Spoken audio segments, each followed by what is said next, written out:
எல்லாமே பாபாஜி எந்த ரூட்டை விடுறாரோ அந்த ரூட்டில் போயிட்டே இருக்க வேண்டியதான். ஏன்னா பாபாஜி தான் மெயின். ஓகே. கான்சியஸில் வந்து நான் தான் என்னுடைய யூகேலேருந்து என் ஃப்ரெண்டு ஒருத்தர் வந்திருந்தார். அவர் கூட நாங்கள் திருத்தணிக்கு போயிருந்தோம்.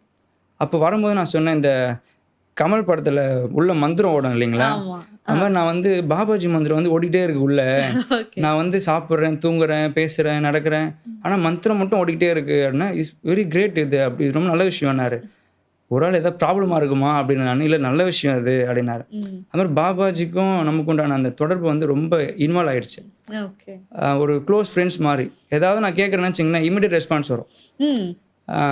அது வந்து எப்படி சொல்கிறது, நான் வந்து ஏதோ ஒரு யோசிச்சுட்டே இருப்பேன், பிஸ்னஸ் ரிலேட்டடாக, பர்சனல் ரிலேட்டடாக, ஃபேமிலி ரிலேட்டடாக ஏதோ யோசிச்சுட்டே இருப்பேன். எங்கே இருந்து வராங்கன்னே தெரியாது. ஏதாவது ஒரு ஸ்ட்ரேஞ்சர் ஒருத்தவங்க வருவாங்க, வந்துட்டு ஏதாவது பேசுவாங்க. நான் அப்படியே என் ஆஃபீஸில் சேர் திரும்பிட்டு உட்காந்து அவங்ககிட்ட பேசிகிட்டே இருப்பேன். ஒர்க் நிறைய இருக்கும், பேசிகிட்டே இருப்பேன். நான் என்ன யோசிச்சுருந்தேனோ அதுக்கான மெசேஜ் அவங்க சொல்யூஷன் சொல்லிட்டு போவாங்க. ஓகே. அவங்க நேமை நீங்கள் நோட் பண்ணிங்கன்னா ஒன்று முருகரில் இருக்கும், இல்லை நாகராஜன் இருக்கும், இல்லை ஏதாவது ஒரு நேம் இந்த மாதிரி தான் இருக்கும், நாராயணன் சம்திங் ஏதாவது ஒரு பேர். அதில் மோஸ்ட் ஆஃப் வந்து நாகராஜில் தான் வருவாங்க. ஏன்னா பாபாஜியோட ஆக்சுவல் நேம் நாகராஜ். ஆமா.